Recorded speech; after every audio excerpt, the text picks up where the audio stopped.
मैंने भी अपनी बाहों को आर्यन की कमर के चारों ओर कस लिया था, पर जब मुझे ऐसा लगा कि आर्यन आगे भी कुछ करने की कोशिश कर सकता है, तो मैंने उससे धीरे से कहा, आर्यन प्लीज दरवाजा बंद कर दो। मेरी बात सुनकर आर्यन हंसते हुए बोला, इस समय यहाँ कौन आएगा?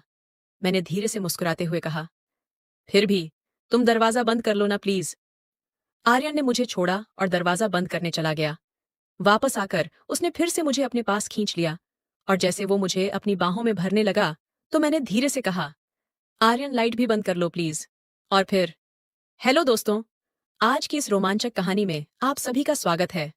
काफी देर एक दूसरे में समाये रहने के बाद जब सब कुछ हो गया, तो मैंने तुरंत ही आर्यन को पीछे हटने के लिए कहा। मेरा दिल जोरों से धड़क रहा था और मेरी सांसें भी बेकाबू होती जा रही थीं। मैंने जैसे तैसे खुद को संभाला और आर्यन को मेरे कमरे से बाहर जाने के लिए कहा। वह बिना कुछ कहे सर झुकाकर मेरे कमरे से बाहर चला गया। उसके जाते ही मैं कांपते हुए अपने बिस्तर से उठी और बाथरूम की तरफ चली गई। मेरा मन उलझनों से भर चुका था। मैं यही सोच रही थी कि एक शादीशुदा औरत होते हुए भी मैंने ये क्या कर दिया। एक शादीशुदा औरत होते हुए भी मैंने किसी और के साथ संबंध बना लिए थे, और वो भी मुझसे 10 साल छोटे लड़के से। यह सब सोचते हुए मेरा दिल बहुत जोरों से धड़क रहा था।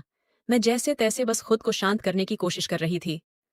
जो हुआ वह नहीं होना चाहिए था, लेकिन अब ऐसी परिस्थिति में मैं और कर भी क्या सकती थी।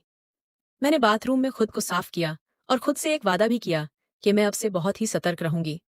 नहाने के बाद मैंने अपनी साड़ी पहनी, अपने बालों को ठीक किया और अपने बिस्तर पर जाकर लेट गई।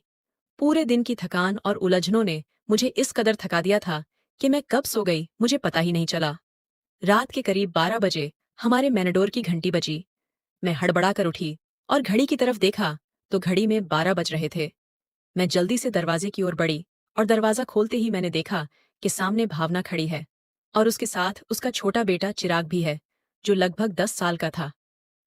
भावना दीदी हमारी पड़ोसन है, जिसे हमारे घरेलू संबंध हैं। मैंने हड़बड़ाकर पूछा, भावना दीदी, आप इतनी रात को यहाँ क्या कर रही हो? सब ठीक तो है ना? भावना दीदी ने जवाब दिया, प्रिया, मेरे पापा की तबीयत बहुत ज्यादा खराब हो गई है। हमें अभी अभी खबर मिली है और हम तुरंत ही वहां जा रहे हैं। क्या तुम 2-3 दिनों के लिए चिराग को अपने साथ रख सकती हो? ये तुम्हें बिल्कुल भी तंग नहीं करेगा और हम जल्दी ही वापस लौट आएंगे। मैंने तुरंत कहा, कोई बात नहीं दीदी, यह भी तो आपका ही घर है। आप बेफिक्र होकर जाओ और चिराग की बिल्कुल भी चिंता मत करो। मैं इसका पूरा ध्यान रखूंगी। भावना दीदी ने चिराग को मेरे पास ही छोड़ दिया और जल्दबाजी में चली गईं। मैंने दरवाजा बंद कर लिया और चिराग को लेकर अंदर आ गई। मैंने चिराग के लिए टीवी ऑन कर दिया और उससे पूछा, चिराग क्या तुमने खाना खाया है? वो बोला, नहीं आंटी, अभी नहीं खाया है। मैंने मुस्कुराते हुए कहा, अच्छा तुम तब तक टीवी देखो, मैं अभी तुम्हारे लिए खाना लेकर आती हूँ। मैंने खाना गरम करके टेबल पर रख दिया और चिराग को खाना परोस दिया। चिराग खाना खाने लगा और मैं भी उसके पास वाली कुर्सी पर बैठ गई। आर्यन ने अभी तक खाना नहीं खाया था और मैं खुद उसे बुलाने नहीं जाना चाहती थी। मुझे पता था मैं उससे आंखें भी नहीं मिला पाऊंगी। मैं यही सोच रही थी कि जो कुछ भी हुआ उसमें किसकी गलती थी, मेरी गलती थी या फिर आर्यन की गलती थी। कुछ देर बाद मैंने आर्यन के कदमों की आहट सुनी, और उसके कदमों की आहट सुनकर मैं अपने विचारों से बाहर आ गई। मैंने बिना उसकी ओर देखे उससे कहा, आर्यन तुम भी खाना खा लो, मैंने खाना गर्म कर दिया है। वो मेरे बगल वाली कुर्सी पर ही बैठ गया और चुपचाप खाना खाने लगा। मैं भी खाना खा रही थी, लेकिन मेरी नजरें बार बार आर्यन की तरफ जा रही थीं। मैं यही सोचती रही कि एक शादीशुदा औरत होते हुए भी मैंने ये क्या कर दिया। आर्यन ने खाना खाते हुए मुझसे पूछा, ये बच्चा कौन है? मैंने बिना आंखें मिलाए उसे जवाब दिया, ये भावना दीदी का बेटा चिराग है।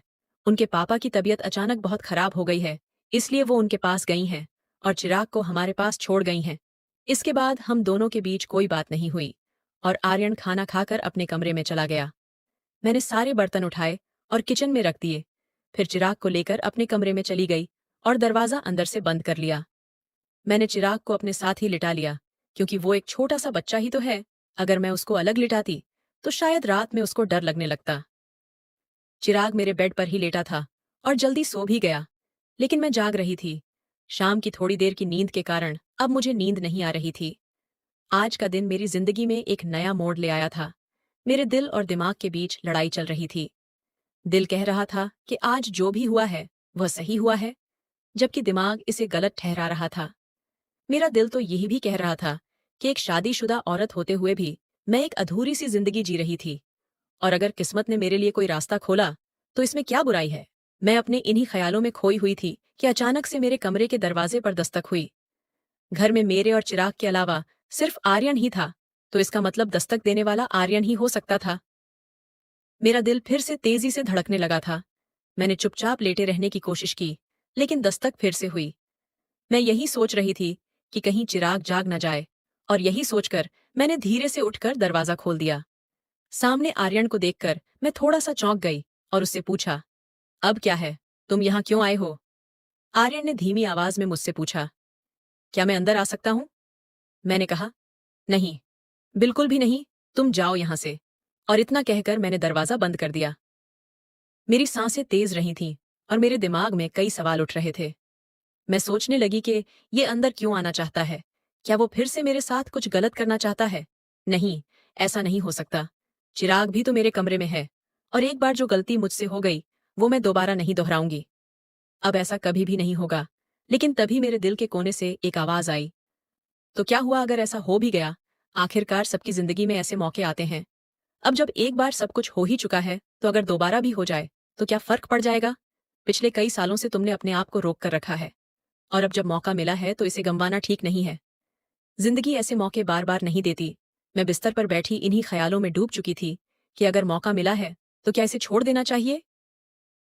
आर्यन तो अभी जवान है, उसकी जिंदगी में तो ऐसे मौके और भी आएंगे, लेकिन मेरे लिए, मेरे पास तो बस यह एक ही मौका है। क्या मुझे अपनी जिंदगी जीने का हक नहीं है? मैं इन्हीं विचारों में उलझी हुई थी। मेरे दिल और दिमाग के बीच जंग हो रही थी। आखिरकार मेरे मन की आवाज ने मेरे दिल की आवाज पर जीत हासिल कर ली। मुझे आर्यन के प्रति अपने पिछले व्यवहार के बारे में सोचकर अफसोस सा होने लगा। मैंने उसे बहुत ही गुस्से से अपने कमरे से भगाया था, और इस बात का मुझे बहुत ही दुख हो रहा था। मैं मुस्कुराते हुए अपने बिस्तर से उठी और अलमारी में से एक आकर्षक लाल रंग का जोड़ा निकालकर पहनने का विचार किया, और फिर बाथरूम में जाकर कपड़े बदल दिए। कपड़े बदलने के बाद मैं अपने कमरे में आई, और कमरे में आकर मैंने अपना हल्का फुल्का सा मेकअप कर लिया। मैंने अपना लाल रंग वाला जोड़ा पहन लिया था और ऊंची हील वाली सैंडल भी पहन ली थी। मैं बहुत ही सुंदर लग रही थी, और मैं यह सोचकर मुस्कुरा रही थी कि अगर आर्यन मुझसे नाराज भी हो गया होगा तो वो मुझे इस तरह देखकर बहुत ही खुश हो जाएगा। मैंने देख लिया था कि चिराग गहरी नींद में सो रहा है। मैंने धीरे से अपने कमरे की लाइट बंद कर दी और दरवाजा बंद करके सीढ़ियों से ऊपर चली आई। मेरा दिल जोर जोर से धड़क रहा था। जब मैं ऊपर पहुंची तो मैंने देखा कि आर्यन के कमरे का दरवाजा खुला हुआ है और अंदर से हल्की हल्की रोशनी बाहर आ रही है। जब मैंने अंदर जाकर देखा तो आर्यन वहां नहीं था। तब तक मुझे पीछे से किसी के कदमों की आहट सुनाई दी। जब मैंने मुड़कर देखा तो वहां आर्यन खड़ा था। जब आर्यन मेरे करीब आया तो मैंने झिझकते हुए पूछा, तुम अभी तक सोए क्यों नहीं? आर्यन ने आगे बढ़कर मेरे एक हाथ को अपने हाथ में थाम लिया। उसकी नजदीकी से मेरे दिल की धड़कनें और तेज हो गई थीं। आर्यन ने मुस्कुराते हुए कहा, मुझे यकीन था कि आप मेरे पास जरूर आओगी। और इतना कहकर उसने मुझे अपनी तरफ खींच लिया। मैं बिना किसी प्रतिरोध के उसके पास चली आई। आर्यन ने मुझे अपनी बाहों में भर लिया था, और उसकी इन नजदीकियों से मुझे एक अजीब सा सुकून महसूस हो रहा था। मैंने आर्यन के सीने में अपना चेहरा छुपा लिया और धीरे से बोली, आर्यन, मुझे बहुत डर लग रहा है। मेरी यह बात सुनकर आर्यन ने मुझे और भी ज्यादा प्यार से अपनी बाहों में कस लिया और पूछा, डर किस बात का लग रहा है? मुझे उसकी बाहों में बहुत असहज महसूस हो रहा था, लेकिन एक अजीब सा आकर्षण भी महसूस हो रहा था।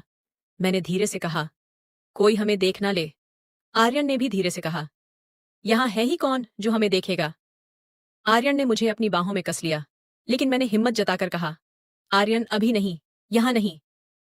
आर्यन मेरे संकेत को समझ गया और वो मेरा हाथ थामकर मुझे अपने कमरे की ओर ले गया। जब मैं कमरे में पहुंची तो मेरी धड़कन और तेज हो गई। कमरे में पहुंचते ही आर्यन ने लाइट जलाई और फिर धीरे से मुझे अपनी बाहों में भर लिया। मैंने अपनी पीठ को अर्जुन के सीने से सटा दिया। हालांकि मैं अभी भी थोड़ा सा घबराई हुई थी, लेकिन आर्यन के सीने से लगकर मुझे थोड़ा सा सुकून मिल रहा था। उसने धीरे से मेरी गर्दन पर अपना सिर रख दिया, जिससे मेरा दिल जोरों से धड़कने लगा।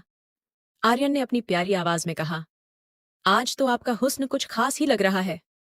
आर्यन के होंठ मेरी गर्दन पर, और उसका एक हाथ धीरे धीरे मेरी कमर के आसपास घूम रहा था। उसकी इस नजदीकी का एहसास मुझे पागल कर रहा था। लेकिन मैं खुद को काबू करने की कोशिश कर रही थी। मैंने यह सब पहले कभी भी महसूस नहीं किया था। आर्यन ने मुझे चूमते हुए कहा, आपकी खूबसूरती ने तो मुझे घायल ही कर दिया है। फिर उसने अपने हाथ में पकड़े हुए ग्लास को मेरे होठों के पास ले जाकर कहा, इसमें जो भी है वो थोड़ा सा पी लो। मैंने उसे मना करते हुए कहा, नहीं आर्यन, मैंने पहले कभी भी नहीं पी है। और यह कहकर मैंने ग्लास को अपने होठों से दूर कर दिया। उसकी मीठी बातें से मेरी सारी हिचकिचाहट दूर हो गई। और आर्यन ने जैसे ही ग्लास को फिर से मेरे होठों के पास लाया तो मैंने कुछ घूंट ले लिए। शुरुआत में मुझे उसका स्वाद थोड़ा कड़वा सा लगा, लेकिन कुछ और घूंट पीने के बाद इसका स्वाद मुझे अच्छा लगने लगा था। इस दौरान आर्यन एक हाथ से मेरे कंधे को हल्के से छूते हुए धीरे धीरे ग्लास में मौजूद सारी शराब मुझे पिलाता रहा। थोड़ी देर में तरफ देखते हुए बोला, आज तो आप बहुत ही सुंदर लग रही हो। इन हाई हील्स में आपके नाजुक पैर बहुत सुंदर लग रहे हैं। अब धीरे धीरे मुझे भी शराब का असर होने लगा था।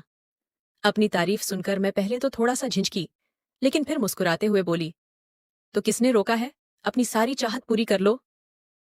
इतना सुनते ही आर्यन ने मेरे पैरों को बड़े सम्मान के साथ हल्के से छुआ।